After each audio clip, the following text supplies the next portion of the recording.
Now we are live on our Facebook channel, and also our recording has just started. So we are going to start today's session with an invocation of a song. So let me just share the screen, please.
Thank you so much for your kind attention. Dear and respected friend, on behalf of Swadhyay Sahachakra, I, Randhir Kumar Gautam, welcome you to attend today's talk on the very topic, reflections on the transformative potential of art-based and creative methods in socially engaged research. It is a great pleasure and indeed an honor to have available to us distinguished speakers and respected friends. I would like to welcome first Dr. Tiina, Seppälä, Senior Researcher, Faculty of Social Science, University of Lapland, Finland. We welcome Moderator of today's session, Professor Ananta Giri from Madras Development Institute, Chennai. We welcome Professor Gyan Gului, Professor Rava, Minty Pradhanji, and all our respected friends, viewers, both on Facebook platform and Zoom platform. Let me give a brief introduction to our honorable speaker. Dr. Tiina Seppälä holds a PhD in international relations. She has both activist as well as expert knowledge on the various issues and topic, particularly social movements and theories of global resistance. She has deep interest in social movements, activities, forced migration, displacement. She has also orientation of feminist theory, ethnography, and engaged scholarship. She has focused on feminization of resistance, decolonial feminist solidarity, and art-based research methods.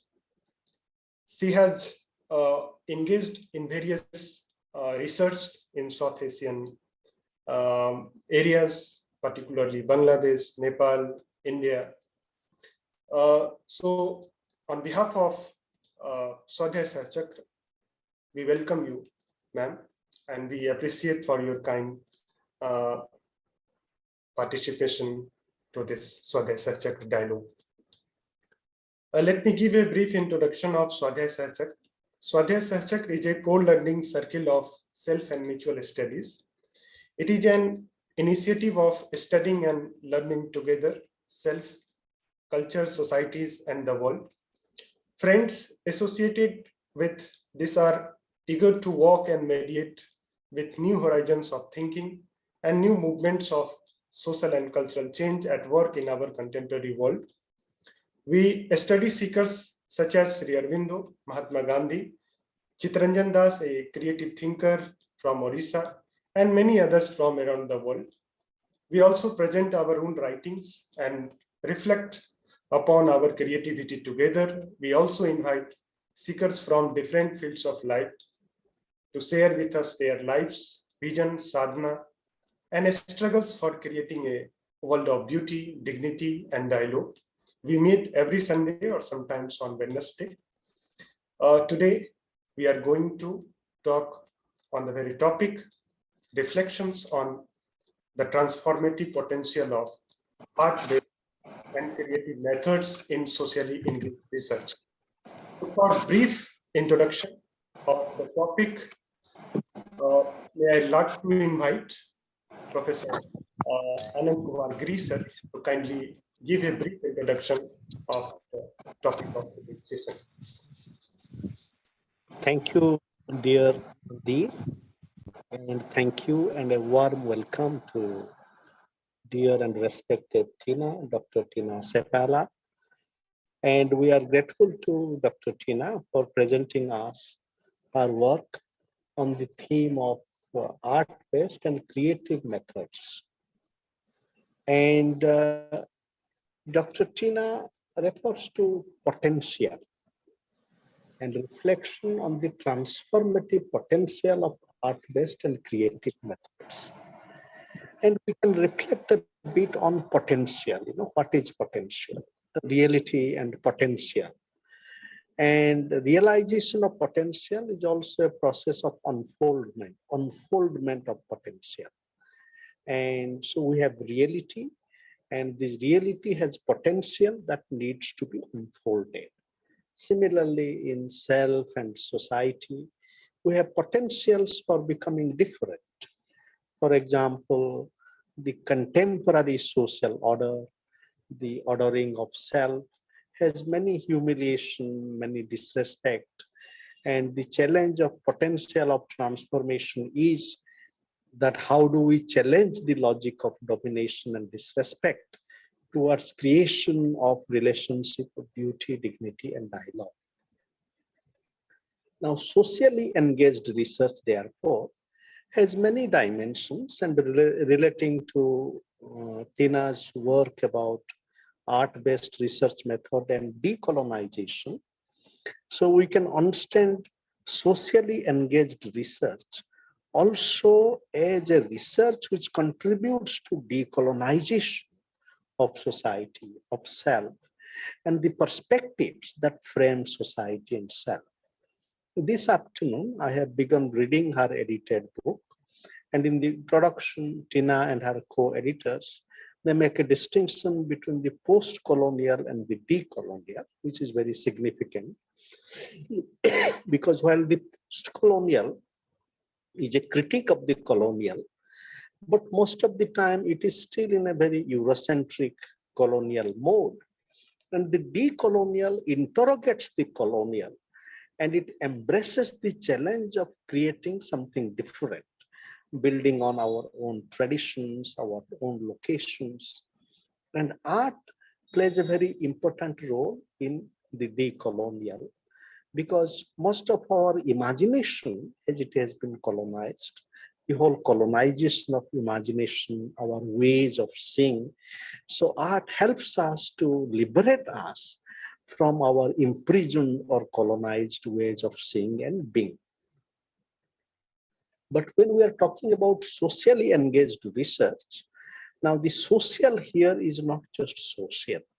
Socially engaged research also has a dimension of soul, because each one of us have a self component and a soul component, and this soul dimension of society is not totally constituted by society.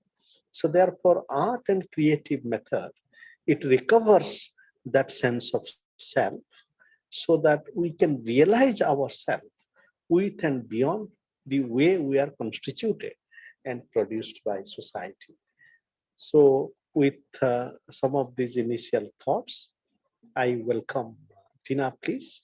And Tiina would kindly speak to us or speak with us because art and participation is not so much as speaking to as speaking with. And that also brings the question of epistemology, knowledge. And I'm reminded of here of a very important line from a great philosopher from India, R. Sundararajan, who makes a distinction between knowing with and knowing of and about. I think the significance of art and epistemology is the whole question of artistic epistemology is a process of knowing together with. And another significance of art is that art has that potential of a border crossing. And that border crossing is deeply significant for creative social research. I wish to share that I have edited 3 volumes on creative research, and in which we have also explored the role of art, imagination, and also spirituality. And as we are talking about art and creative method, we also have to realize that our methods are not only rational, but they are also spiritual. And because our consciousness has both a rational and a supra-rational dimension. And sharing these thoughts about art from Pondicherry is significant, as we just, we just celebrated, or we are together with Sri Aurobindo on his 150 years. And Sri Aurobindo makes a distinction between aesthetics and aesthesis, where aesthetics refers to the sensible dimension. And aesthesis begin with the sensible dimension, points to something beyond. Therefore, art and creative research is not only within the limits of the sensible, but it is also open to drawing inspiration from beyond senses. So with these thoughts, I invite Tiina, please. And I'm located in a library today, and I welcome you to from Romar Library. And if needs be, after your presentation, I request Randhir to kindly nurture the question answer session, please. So thank you, Tiina.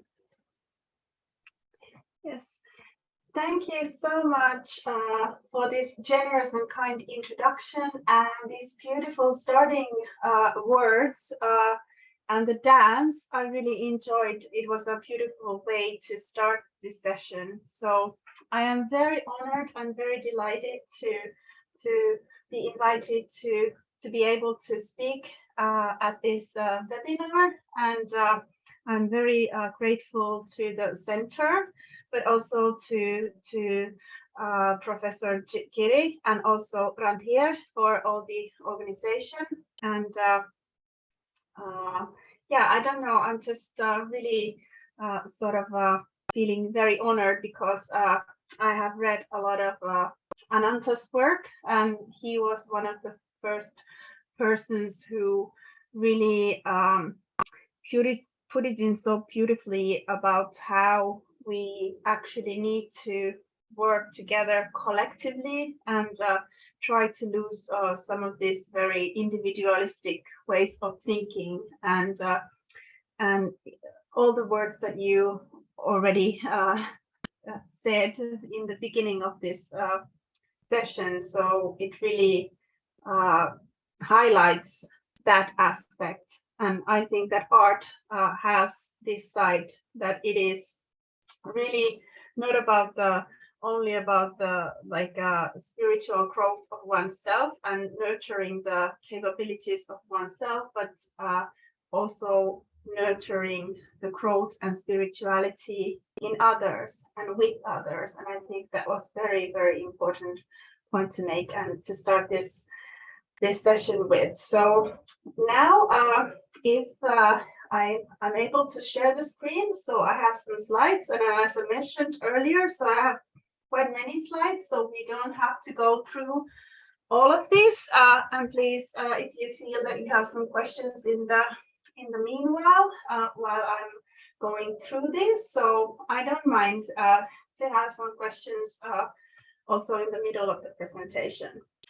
But I really would like to give a little bit of background to how I came interested in art-based and creative methods in the first place, because I have to emphasize that I am not an artist myself, and I don't do this kind of artistic research because the university where I work here in Rovaniemi, it's located in the Arctic, at the Arctic Circle. So we have a social sciences and humanities emphasis here at the university, but then we have a faculty of arts where we have very amazing scholars who do also artistic research in the ways that they do engage in art making all the time, and they have all kinds of performances and exhibitions all the time, and that's part of their research work. So I am working at the social sciences faculty, and we're still learning how to actually become more courageous and brave in this art-based methods with regard to research, but also other issues that I will mention a bit further in the lecture. So my idea for today is to talk about why I really think that art-based methods have some transformative potential, and how we could change some practices of research and cultivation of knowledge, but also collaborative efforts to change the world for the better, and how the arts might be helping us in that. And what Ananta already referred to in the beginning about the big debate about decolonization, which has been, of course, ongoing for decades already, but it has surfaced in the Euro-centric academia more strongly within, let's say, 5 years. It's become a very sort of strong discussion, and I think that even though it might cause some frustration to people, for example, in South Asia, but also in South America and Africa, that it has taken such a long time for this debate to really start to affect this kind of structures that are so dominantly West-centric. I still think that, well, it's better late than never. I see that there is some new energy also within and because of some social movements that have really contributed to these debates on the activist level. So there's a growing interest, and I want to talk shortly about how it's not only very simple thing, that it has also some challenges, but I want to focus more on the transformative potentials, but not without saying something of the limitations and challenges as well. So to give a very short sort of introduction to my own background and how I became interested in the arts in the first place. So I must start perhaps with my PhD. So I did my PhD in 2010, and for the PhD, I was looking at the anti-war and peace activism in UK. So I became very interested in the questions of war, even in my master's studies. I started my master in 1994, and since then I was studying international relations, and questions of war and peace were of course central. And first I was looking at media relations and how governments and strong corporations and all kinds of propaganda and disinformation strategies were used to propagate people to support war in different parts of the world. But it was a very transformative moment for many when the US invaded Iraq after the 9/11.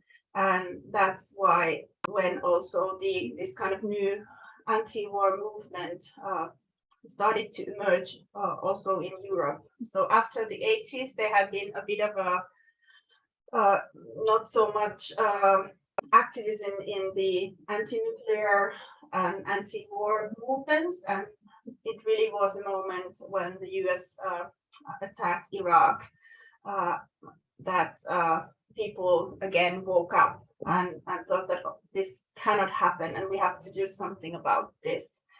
And I interviewed activists from 4 different sort of ideological backgrounds. So some of them were pacifists, like very much in Gandhian tradition, but some of them were not so pacifistic in their thinking, and I was thinking sort of comparing a bit or mirroring their views about the war. And it was remarkable that when they organized protests in London against the war, there was a huge crowds of people attending, and even if they didn't agree on everything, so still they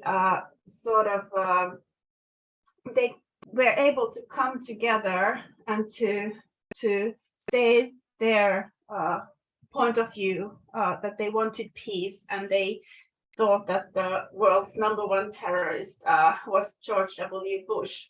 And they were connecting people across different ethnic backgrounds. So there was also a lot of Muslims in the UK who were taking part in the protest, but also people from these pacifist movements and background and labor movements, also people who'd been engaged in World Social Forum and this kind of anti-globalization movements. So this was a cause that was putting people together in a way that really sort of went beyond those disagreements. Even there were some tensions within the movements. And I think that part of that like collective creation of protest and using different forms of arts in their anti-war protesting was a crucial part of why they were able to sort of act together in that way. So that's how I actually became interested in the arts and the role that it can play.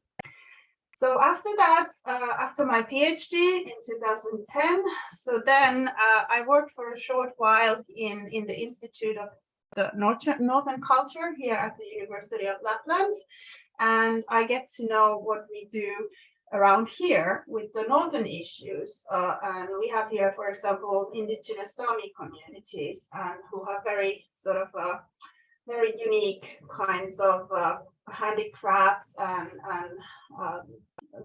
songs and very sort of unique cultural heritage, and how people were here in the north using arts to sort of portray their social and political issues that needed attention. So that's what I looked at the next in my work, and I think it was a bit interesting unlearning and learning process, in the sense that I had not realized many of those things, having lived in the very, very north for all of my life. I've become a bit blind about what's happening here. I've been interested in international politics and well, what's going around the world, but then I started to combine things from the Arctic and the world, and just I saw that these methods are used everywhere around the world. Of course, they are place-based and unique, but there are also some commonalities. So I was fortunate then to be part of two research projects. One of them was led by our professor here at the University of Lapland, and that project was called The Biopolitics of Development and Security. And it was a project which enabled me to actually do research in South Asia. So I did start my research in South Asia during that project, and then I got a project of my own, and this what I sort of learned, and the research that I've done in South Asia are based on these two projects mainly. I want to emphasize that I think I've made so many applications and tried to continue and get more funding, but I have not been able to get funding from Finland for these similar types of projects anymore, which is really unfortunate, because now I've collaborated and continued my collaboration with some of these communities and activists ever since, because I'm a believer in long-term commitments and not just like hopping around different projects and different groups of people, but one has to show some level of commitment, and long-term collaboration is always better. But we have had to continue some of these relationships without any funding. So, but still, yeah, there is ongoing collaboration even today. So my main focus was with the issues that cause real injustice and misery and harm, for like this kind of project that are done in the name of development, but which displays a massive number of people. And I was like doing the first parts of my research in Kolkata. So I was there engaging with these anti-eviction movements who were struggling against this kind of forceful land grabbing, which the government of West Bengal was imposing on them. And it was very controversial, because there had been like a, I think, 35-year rule of the left front in West Bengal. And during that time, the government had adopted many neoliberal policies, actually, even if they were portraying themselves as leftist government. And there was a lot of controversies within the movement. And when then this Mamata Banerjee with Trinamool Congress was talking directly to the slum dwellers about how she would then defend their rights and try to make things better. So there was also a lot of kind of political debate, but also lot of political apathy, because people were actually thinking that none of them, none of the parties or the politicians are actually doing anything for their benefit, that just before the elections, all these candidates come and promise what they give huge promises, but then when the elections are over, nothing changes. And in my research, so I designed the research in collaboration with Kolkata Research Group, Mahanirban Kolkata Research Group, with Randhir and Paula Banerjee, who were active at the institution at the time. So to sort of be able to see and visibilize the views of the people who were becoming displaced in the name of development and progress, and who were framed as anti-statist and anti-development because of their collective action. And it was really, really like a huge learning curve for me in many different ways, but also in terms of research methods. I had very good sort of guides who were people who were activists and who were helping me to meet with people, to go and attend their meetings and to hear about their histories and really get to become engaged. But it required a lot of time. Well, I had 6 months I could use in Kolkata, which was good. But for most researchers, there's never that much time. You're going somewhere for a max 3 months, and then you should be able to understand context, and you should be able to really gain trust of the communities and to find out what their needs and interests are. So I was becoming a bit critical whether this kind of ethnographic research that we've been reading about or giving lectures and training at the university was going to be enough for anything. And that's what I mean, that with this unlearning and learning during the actual work, yeah, I don't think that anything can sort of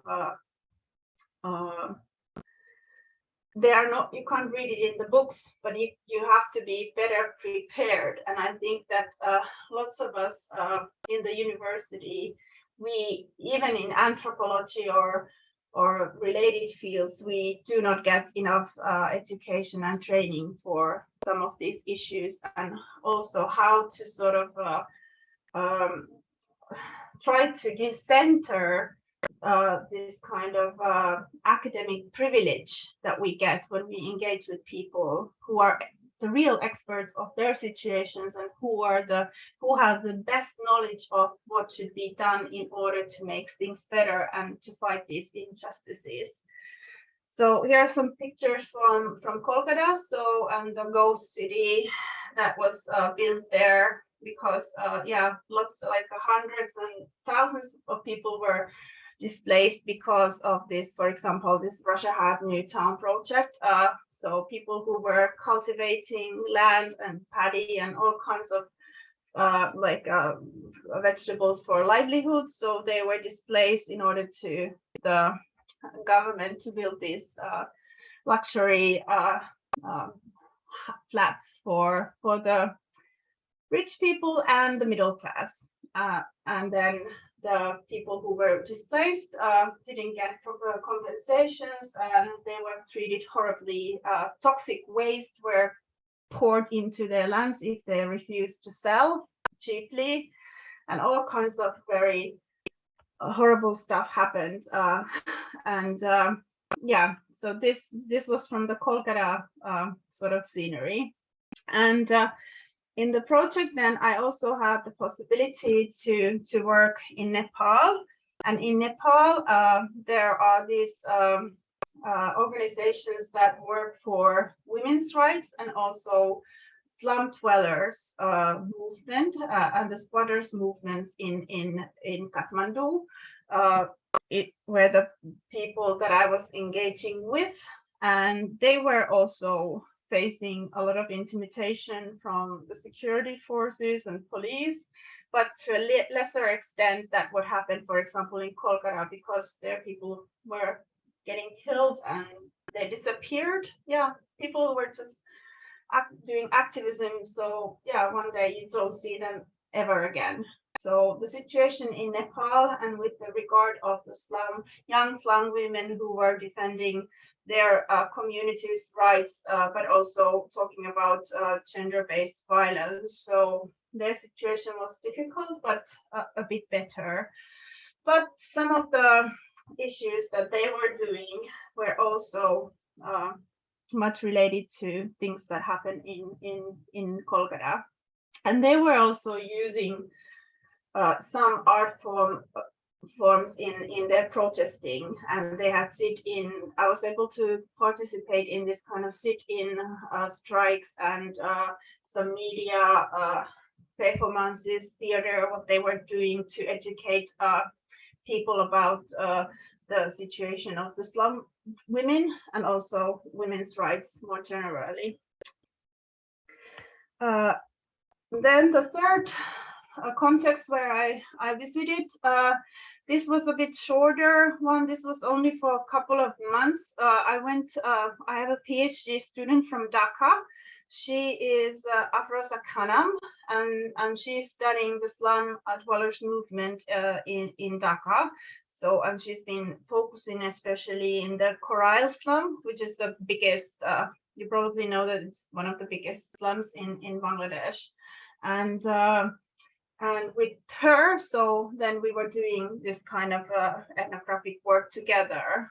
And there, what I noticed, it was very interesting because I'm the Westerner, you know, the white face, and I am very used to, of course, I will be challenged, and that's exactly what needs to be done. People, why should they trust me coming from abroad into a context where I have much less knowledge and understanding about what's happening?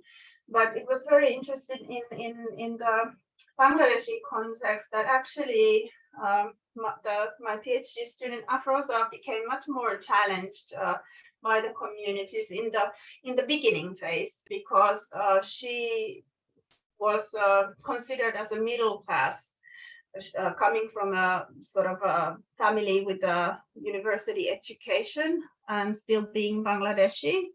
So we had to figure out how to do research in such a way that the communities and the activists and people would feel comfortable. And then we had discussions about our positionality, the place-basedness, and we were telling about us as well. So we're not just doing interviews with people and asking them to share about the hardships in their lives, but also opening up who we are and what kind of privileges and what kind of inequalities we have experienced, so that it becomes more reciprocal, the process. And I think that was also so much learning and unlearning. I'm very grateful for Afroza that I was able to do this part together with her. So then to go further to this art-based method, so and it's really the context that I want to think that I really want to do participatory research in that way, that I'm not just going somewhere to extract knowledge and then use it in some publications to gain prestige for myself, or to use that information and knowledge gained in a sort of decontextualized way for some other purposes that don't have any benefits for the people who are involved. So that's my sort of normative sort of premise for participatory research. But having had this experience where I realized that even with the best of intentions, there are always hierarchies and there are always privileges with scholars.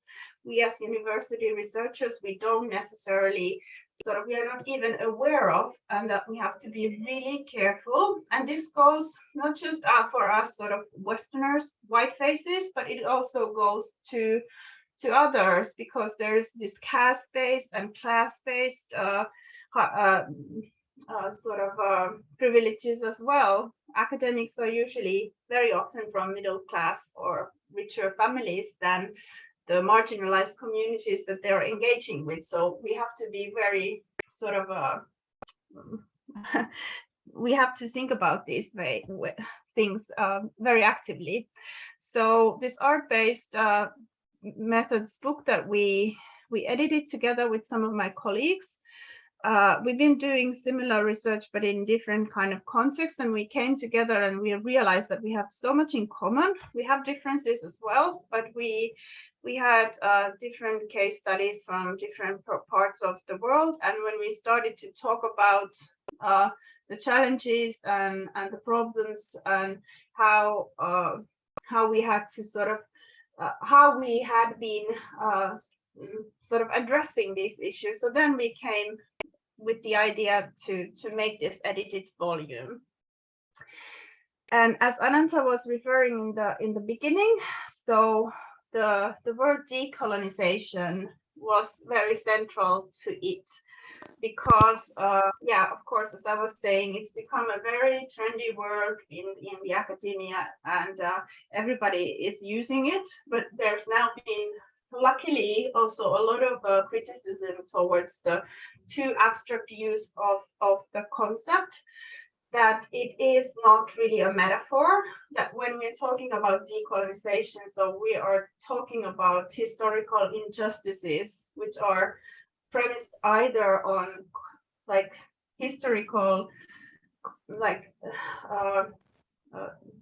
colonialism and imperialism, but not also this kind of coloniality that sort of permeates all of our world still today in different forms, in terms of sort of extraction and appropriation of knowledges and resources of the global south, thinking that Europe or these richer countries have somehow the permit, or they are entitled to rob out and use these natural resources in this way, even if they are the ones who polluted the world in the first place with industrialization, and now then the other countries should just accept that there's green transition or something else. So it's really sort of hypocritical, and there are so many problems in the attitudes of the northern countries. So when we in the academia talk about decolonization, so we should really think about what it means. It cannot be something very abstract, which doesn't have any concrete meaning. And a wonderful colleague of mine, he's a younger scholar, but he's already done and published a lot. So please follow this scholar, Cyan Day. He is amazing scholar. And so he is, for example, he did a very great interview with Professor Roberto de Hernández, who's a Latin American scholar, about how we could actually decolonize decoloniality, so that we would not just be talking about things, that it would really have a material effect in practice. And this is why the role of decolonizing is so central in the book, and in my own view of what we need to do. What is the purpose of the art-based methods? It's one purpose. It's not, I'm not saying that should be the only purpose, but it's one important purpose, that we could, through using these art-based methods, we could find new ways to do research and to cultivate knowledge in such a way that sort of challenges and really tries to undo those historical injustices and doesn't reproduce them in research practices, and that gives more prominence to alternative epistemologies and different worldviews and cosmologies. So this is really the sort of central aim what I think about. And I don't know whether You are familiar with Linda Tuhibai's myth, but because she's she's of course cited in the field of indigenous studies, but she was the one who really pointed out, well, of course, in a similar way than, for example, Spivak, that how research has been sort of used in a very dirty way in the global south, but also in the indigenous world, and this, that there is no ethical ground for us to do research in that way anymore. And as I'm really keen to visualize also this kind of post-colonial and decolonial feminist work, so I want to also mention Olivia Ruta Silva, who has been focusing especially on development studies as one of the fields which has so much colonial past and as this white savior syndrome and like so many sort of racist attitudes that she even went on to propose that perhaps we should actually sort of stop doing development research totally, because it is so packed with with coloniality.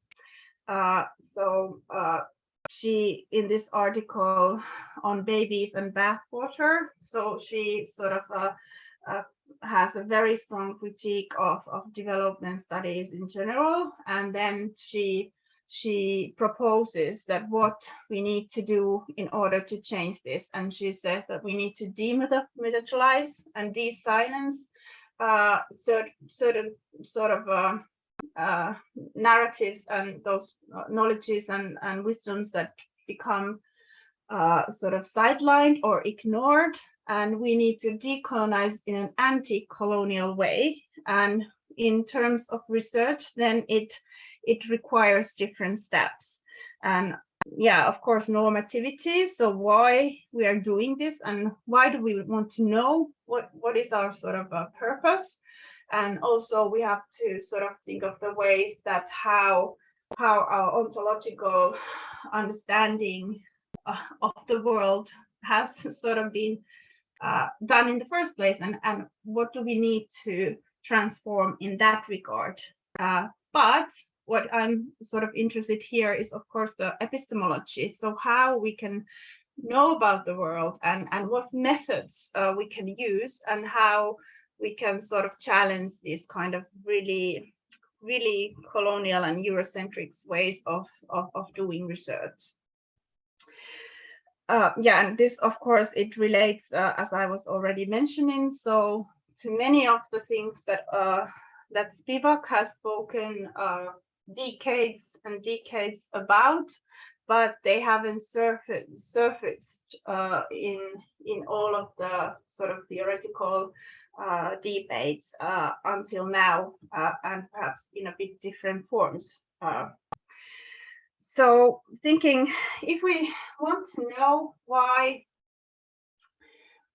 if you want to know about the world in different ways, so it's really imperative, in my opinion, to think that that theory is not something that only those academics or we as academics do, but it is something that we do collectively, and we need to sort of deconstruct this binary between theoretical and empirical knowledge, and when we do work that has some kind of a normative purpose, where we want to make the world at least a little bit better place, so we really need to do it in this kind of a very intimate collaboration with those marginalized communities. And it's rather, and to sort of get rid of the sort of idea that we can know from above, but we have to be intimately and even embodiedly engaged in some of those situations, and to create this knowledge together. And it is absolutely necessary to transform this kind of colonial practices that we have in research in order to to do anything. I think it's like the same thing, like sometimes feminists are said that, oh, you should wait, the revolution is coming, but we'll handle with the issues of gender later.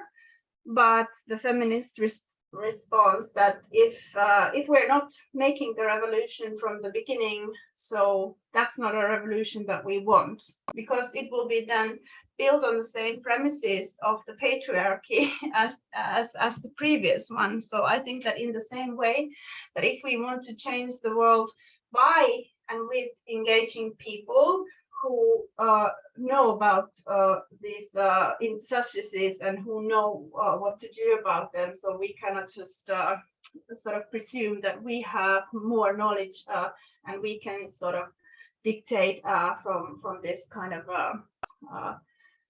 academic worldview what needs to be done. And also, like thinking that it is really development scholars who are usually, they have very good intentions, but they still they do this kind of othering, and they are not always so they don't understand that they are sort of reproducing many racistic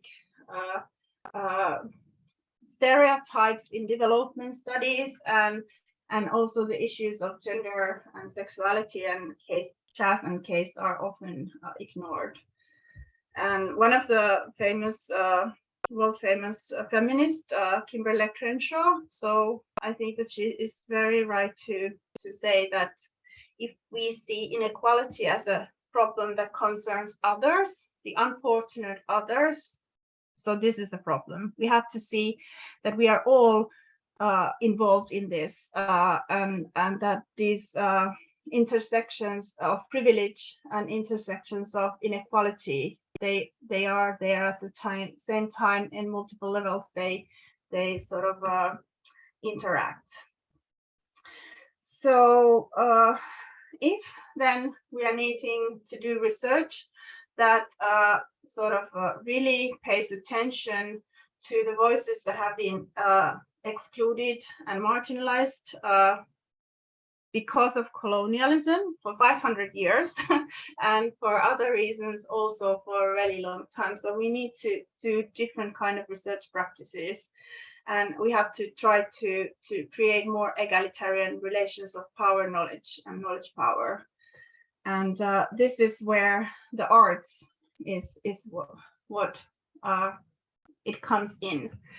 So a very short introduction. This is just to show the variety that the art-based methods that I'm referring, or we are referring in the book. So we're categorizing in a few categories. So there's visual art, which includes everything from photography to painting, drawing, installation arts, or comics or sculptures. And then there is audiovisual art, which obviously includes all forms of videos and films. And then there's multimedia forms, which combine two or several aspects. But then there's also performance art. So for me, for example, theater and poetry are close to my heart, but others that I know of are really into creative movement and mirroring embodied exercises. For example, in this kind of art-based workshops, there's songwriting, screenwriting, everything from writing essays and novels, everything that has to do with expression in this way can be called art-based method. And art-based research then is any social research that then use this art-based methods as one part of the methodology.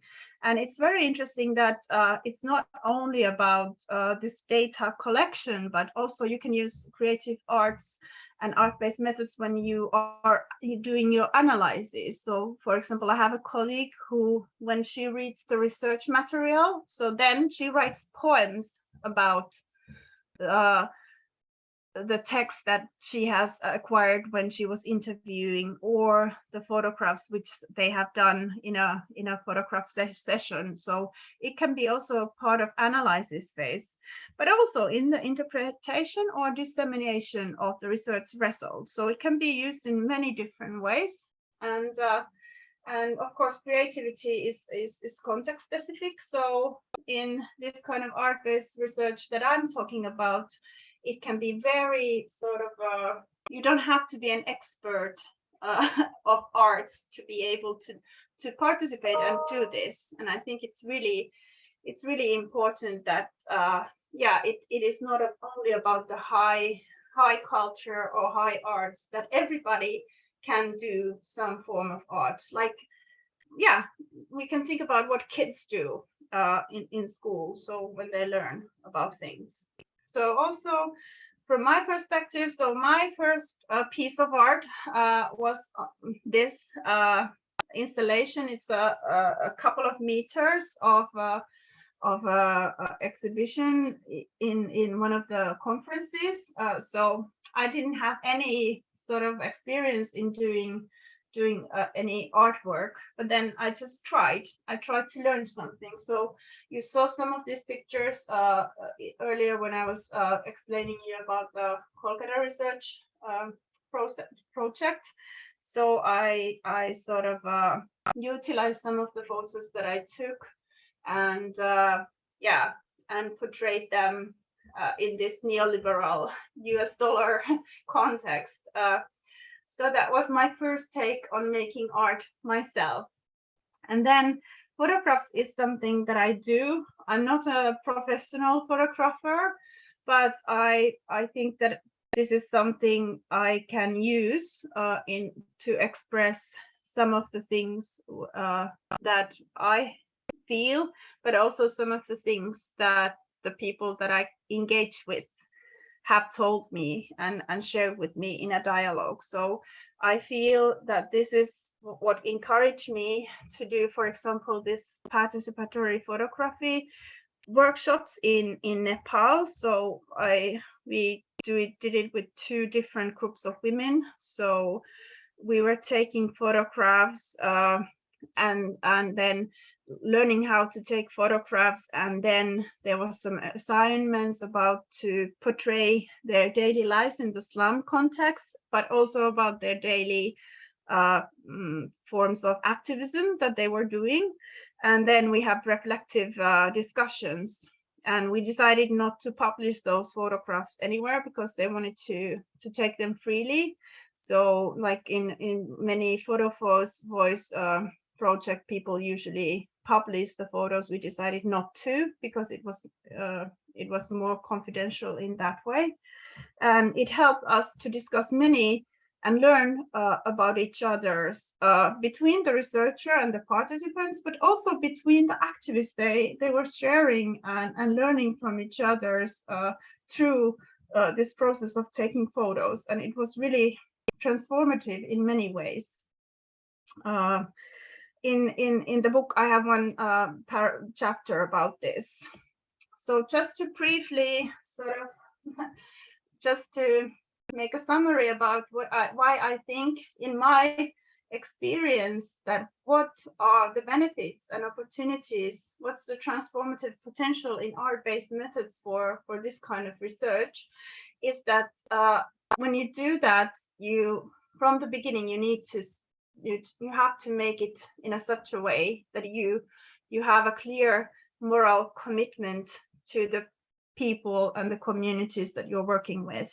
And then if you do art-based research, so then you also need to base it in their context, in their place-based, but cultural context as well.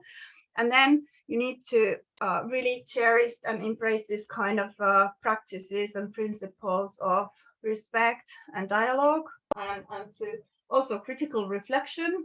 And often these art-based methods can be designed in such a way that there's something really practical, a sort of collective problem that needs to be solved, and you can put all the emphasis on that. So it is really sort of more practical in that way, often from the beginning. So when you engage in that way, in activism, in research, and in these art-based activities, so it becomes almost automatically much more horizontal instead of vertical, that, oh, here's the researcher and then here are the participants. And so these kind of conventional hierarchies, they can be lowered, and people can be supported to express their views. And you can also design the kind of structures where people can actually, what kind of democratic structures of participation you want to have. So before, you are not, as a researcher, you don't have to decide on that. The people can also decide, and you can decide collectively, but there needs to be this kind of discussions and ethical guidelines from the beginning. So in this way, I think that it is possible to centralize and amplify some of those kind of voices and knowledges that have been sidelined or devalued. And both the researcher and the participants can think and engage and express in different ways than in conventional research. And this has the potential to foster mutual respect and cultivate empathy, but also at the same time, I think it's as crucial that it can also, and it probably should as well, to somehow embrace and foster this kind of critical awareness as well, so that it's not just about making feel good, but actually focusing on those issues that need to be solved, the inequalities, the structural problems there exist, and what could be done to transform them. And art-based methods in that way, I think that they work to challenge this kind of elitism of traditional, conventional research practices. And sometimes, although not always, they can also activate new links and ways of doing within the communities, and inspire some new social practices as well.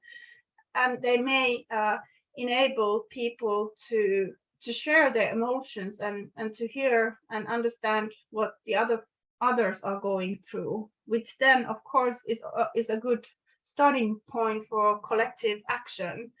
And also how do we express and practice solidarity? How do we take care of each other's? What kind of relationships of reciprocity within the community there exists? And so there becomes multiple diverse forms of knowledge, which are not just written. They can be visual or embodied. They can be really like embodied knowledges as well.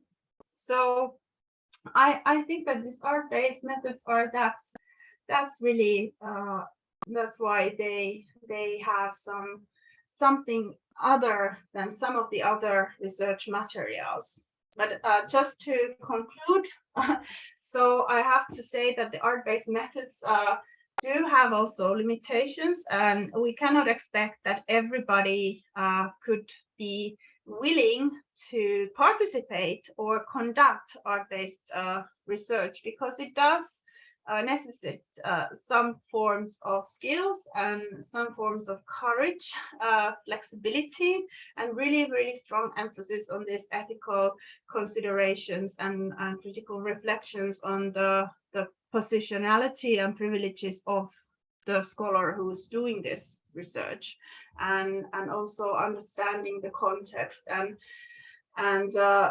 so there have to be very good ethical guidelines also on cases if there's people who feel uncomfortable or want to stop, or if anything happens throughout these processes. So it really has to be thought in advance. And it's also, of course, it depends on the method, but it's not usually a very large number of people who can participate, because if you're doing active active engagement over a longer period of time, which requires time and like commitment. So it's not possible for everybody to take part in that kind of engagement. So these limitations have to be borne in mind, and also the fact that, like any research methods, so art-based methods carries also the risk that all research does, that we reinforce those existing hierarchies, and actually that we reproduce colonial practices. And then it would be the worst thing to argue that, oh, we're doing decolonial work, and then actually be sort of reproducing the same colonial hierarchies. So that's like the words of warning I want to say here. Yeah. So yeah, I think that there's a lot of potential, but also a lot of risk that we have to think about. But overall, there is so much variety already in what people are doing all over the world, and we just have to sort of have to be courageous and to let our imagination flow and do with people from different contexts, different kinds of collaboration, and we will learn and unlearn. And yeah, I think that's the most important issue. I have also some slides about poetry, but then I think I've passed already my time. So yeah, I'm going to end this, and if we have time still in the discussion, so then I can take up perhaps some examples of the poetry. But thank you, and I'm sorry, I think I overspoke already.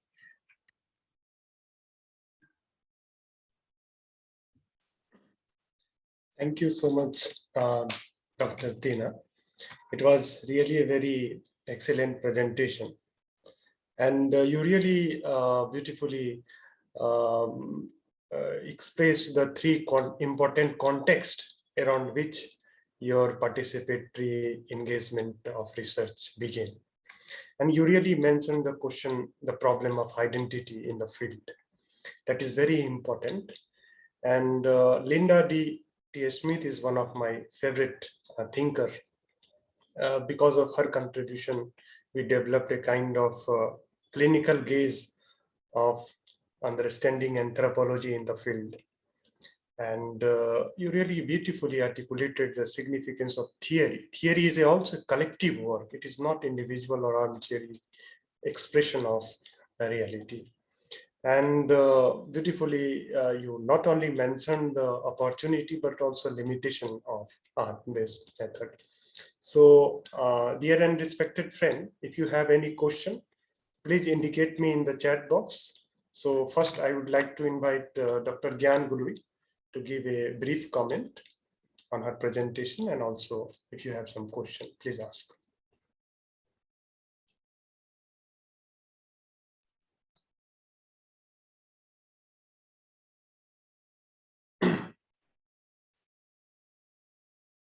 I think you are not audible, sir. Please check your mic. I don't know what, because I should be audible. Yes. Now you are audible. I don't know. Thank you very much. Well, I repeat, I said only a few words. Thank you very much. It was really wonderful, and I am reflecting on the point which I could write down during the brilliant exposition. I would be interested in many points. Well, the first suggestion which I have while listening to the exposition was I see now the importance of, so to speak, have a performance through the people who have been decolonialized, because I see that now I understand a thing which I had read some time ago, and on which I must admit I had not put the due accentuation. That is, in a book which I read, in an article of a collectaneous book, which I read that the author said, be careful to treat the people who are decolonialized, that is, the people who were subject to colonization, as they were a sort of bank account. That is, that you, as exponent of, as person of the colonializing countries, so to speak, dictates to him, to the person, to the people, all what they should have to think about colonization. That is, as though they were, so to speak, only recipients of a criticism of colonialism, and as though they should not have any part in the process of understanding and of performing the act of being decolonialized. That is, it is now I understand while listening to your exposition what the author said. That is, be aware that you use a formula like this. Be aware, be careful not to be colonializing the people who have been colonialized twice. That is, the first time in the act of colonializing, and the second time insofar as you dictate to them everything they have to think. That is, they have to make the process of being mentally decolonialized, and therefore it is important that they have, so to speak, a participation in this process of comprehension of colonialism and of decolonializing. And well, he does not speak, if I'm not mistaken, of the importance of art. This is, of course, a very important aspect, of course. But now I can understand the book which I read. I thank you very much. It was really very, very interesting. Thank you. Thank you. Thank you, Dr. Gyan Guluri, as always. May I invite Miniti Pradhanji to please ask or share any of your suggestions? Yeah. Hello, am I audible? Yes. Good evening, everyone.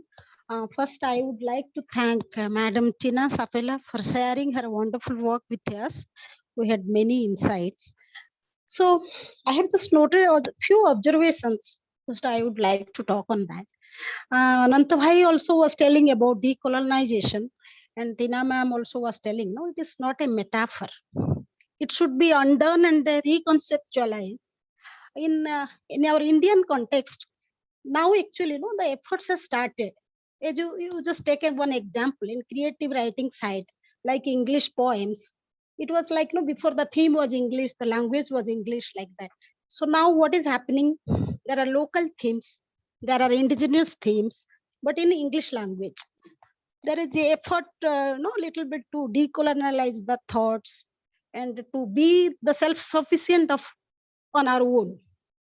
So the second point is, we all know what are the benefits of the art therapy. You know, it not only can understand, we not only can understand our and others' culture, history, tradition better, but also we can understand the complexities of human life. That is the biggest things, no, what you cannot vocalize. You can do that through art. And that is what I believe. It also explores the role and the function of multiple dynamics of interactive aesthetics and the intersubjective of phenomena in the creative and art therapeutic process. And it definitely helps in transformation of perception, behavior, and relationship well-being. I feel communication also happens better among the community and the other things. But that one more thing, I just, art always we use like, it has been always showcased as protest movements and that oppressed people use it. But I feel how we can use it for development, to our day-to-day life. Tiina ma'am, you said correctly, expertise is not required. But this is my my own observation, or I feel that more than all the teachers, we need masters. But now the thing is, what is the difference between teacher and masters? Teachers only will give you the informations, but the masters will work on the transformation. The teacher can give you the knowledge of intellect, but the masters will descend you from feeling to being, which is very much necessary in art. A teacher can teach you the tradition, but then the master will make you concerned about the truth and other aspects also. Only about the art. Teachers teach to worship, obviously, but the masters will awaken to the different windows of the world, and you will awaken it to the skyhood, you can tell. That is my opinion.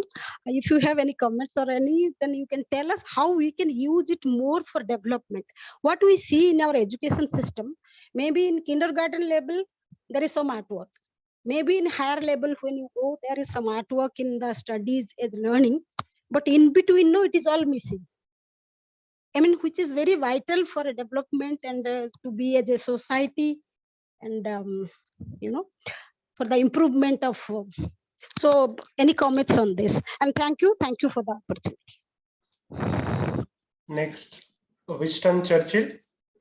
Would you like to ask any question? Please unmute yourself. Any other friends? I can answer in the meanwhile if there would be other questions. Please, also critical questions. Yeah, please. I am very happy because I think that the kind of critical reflection is also needed. But I want to thank the previous question, because it was I think it was a very good one, and how I think that in order to actually to think that what kind of development people want, so we should be able to collect different kinds of views of development, because it seems that it is very homogenized and sort of top-down idea what kind of development people are wanting. So, for example, in this Rajaghat new city case, so the government of West Bengal, so they thought that building these high-rise flats for the middle class and rich people was development, and in the process they ended up displaying hundreds of and thousands of people who got their livelihoods and cultivated food for the city and other people, and their idea of development was to have more schools, have better hospitals and healthcare, to be able to get guaranteed buys for their food products and cultivation, what they were doing. They had really different to have access to water and sanitation in better ways. Their idea of development was very different from the government. So I am thinking that the role of teachers, I don't like the word master because it reminds me of the master-slave dichotomy, and which has been criticized much in the post-colonial literatures. So master gives me an indication of somebody who thinks that they know better. I think we all can be teachers and we can all be masters at the same time. And the facilitators and teachers' role in education for the kids could be, for example, to think about what do we think, what do we consider development, to have critical discussion and have people to draw or to verbalize or visualize somehow what do they think that they want from their surroundings and their communities and places where they lived, to show to those corporate interests and government interests that they are really different types of development that they might want and need, and a good teacher and a facilitator and researcher could help in in amplifying those views that the communities have. Just to say, in this way, I'm not sure what else to add. Thank you. Yeah, thank you so much, ma'am. But actually, master, I said in the sense of dedication. It is not any, designation and anything like that, or a little bit better in the sense of dedication. That is why I said the, differences. Thank you. Thank you so much. Thanks. Thank you.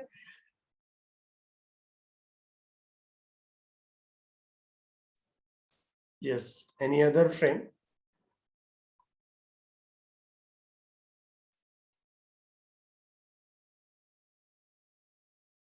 Okay. And would you like to respond on Dr. Gyamglui's question or suggestions?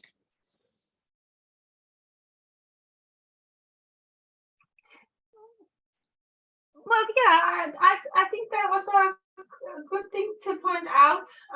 It was an excellent thing to point out that, yeah, we really have to be aware of not to reproduce those. And I also think that it's okay that we don't know everything in advance, and sometimes we make mistakes, and we have to learn, and we do unlearn and learn at the same time. So those old habits, they sit tight.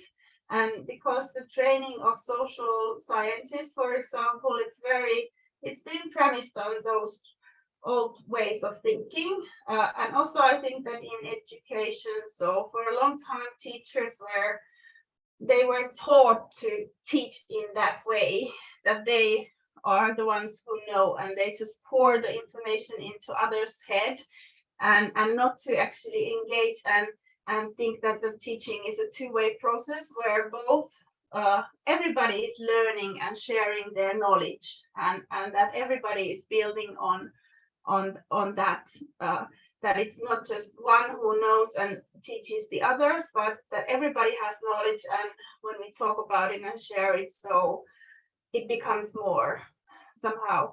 So I think that those it takes time to get out of these habits, and I pinch myself very often because I catch myself thinking in ways that are not sort of what I would want to think. So I think that this kind of being humble and self-critical and sort of also sort of merciful sometimes for oneself, that we are sort of products of what we've been taught, and now it's time for us to unlearn and do things in a different ways, but it doesn't happen sort of overnight, and it takes time.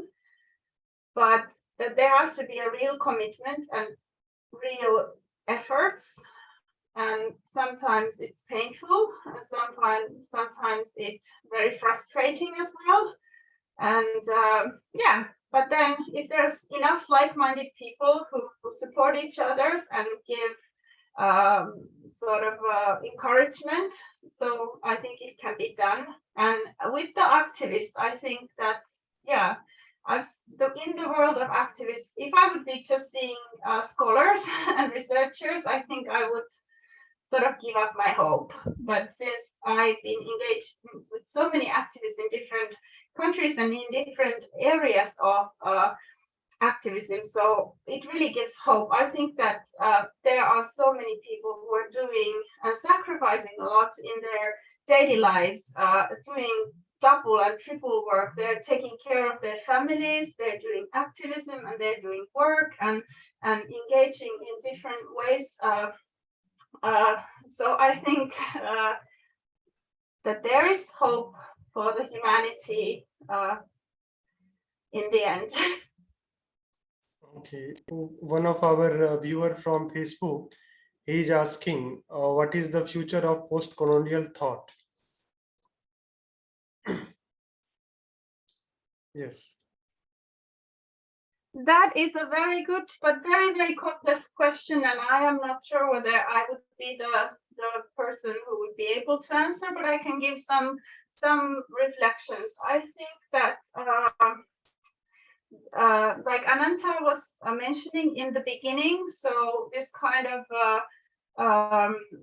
similarities, but also differences between post-colonial and decolonial sort of approaches that have become more visible nowadays, I think, because the decolonial thought and scholars have criticized the post-colonial for having some Eurocentric and colonial traits, which I don't actually think. I think it's a part of a process. So this is a process where we critique, we think, we develop, and then we go beyond some things. And I think it's a bit harsh, that critique, but at the same time, I do also understand that it feels that if we just dwell on thinking about these theories and do not just do much. So I think, in my opinion, I would love to see some more steps taken back to a bit sort of backwards, like when the world system theory and when there was this kind of we were thinking also in broader terms that how the inequalities of the world to have a more critical look on the world system as we have it now, and to realize that it hasn't actually so much changed. When the European countries divided the world among themselves, and they established world economy, so the foundations of world economy have not changed that much, actually.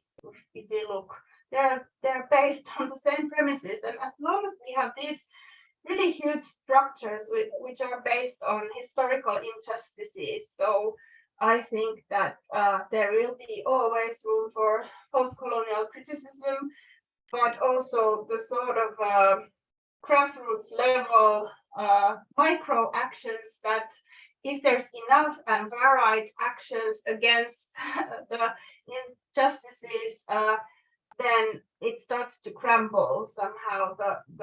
The structure starts to crumble slowly, but hopefully surely. I don't know whether that made any sense, but yes. Right. So again, one comment by one of our participants. Actually, he wanted to send the message to all, but unfortunately, he sent the message to the host. He's giving a kind of suggestion that decolonization promises to make science more appealing by integrating its findings more firmly with the question of justice, ethics, and democracy. But the method is so much colonial, but the language is so much colonial. If language or method is not changeable, then how we can have the discourse which is decolonized? Yes. Yeah, I think that's exactly the point, that this work needs to be done. The language and the methods, they need to be decolonized. Yeah, because it's like the same, like what Audre Lorde said, that with the master's tools you cannot dismantle master's house. So I think that there has to be a real change. I am just referring to art-based methods as one method amongst many, and it's very, very sort of tiny and humble, but I think that what can be done and achieved through this, I think it's a one step forward, but so many other steps are needed, and the question of language is very important. I'm from Finland. We are 5 million people, so there are 5 million people or 6 million people in the world who speak Finnish language, and it's not a very large language, but even in Finland we have this discussion that because there's nobody wants to publish in Finnish language because the English is so prominent, and then you have to publish in the prestigious journals that are, they serve corporations with huge benefits and money going on, and people from small countries, they never can sort of publish in their own language, and language, yeah. But I've seen a few efforts. So, for example, in the book that we have, so there's a my colleague Mariana Jauhola wrote it with two Indian colleagues, so and activists, so Shyam Gaddavi and then Vishnu Rajan. So they also used local languages. They mixed it, and they also used some Finnish language there, and then they had videos that you can watch through QR code. They are put inside the scientific article, so you can also engage and see the visuals and send some comments. So I think that there are ways to try to transform the system by doing a bit of resistance when we publish, for example. So perhaps we can start using our own languages in the English-speaking journals, for example, starting small, but then perhaps growing bigger in this resistance. And that goes for the research methods and as well. I see that art-based methods is a starting point for some people like myself, but some other forms and methods and strategies might be better for some others. So I sort of think that just to use imagination and to start doing things differently might end up in the end into a bit better situation. I'm not saying that everything would be transformed very quickly, but there's signs that things are at least slowly moving ahead or into some kind of other alternative directions. Thank you. May I invite Miniti Pradhanji to offer vote of thanks. Hello, I'm audible now, I believe. Thank you, Randhir. I, Minati Pradhan, on behalf of Swadhyaya Sahachakra and the Vishwaneedam Center for Asian Blossoming, would like to thank Madam Tiina Seppälä for her very beautiful and insightful presentation. Thank you, ma'am. We had a very interactive session too. Thank you so much. I also would like to thank our moderator, Professor Ananta Kumar Giri, for arranging this webinar and giving us the opportunity to learn different things. So thank you, Ananta Bhai.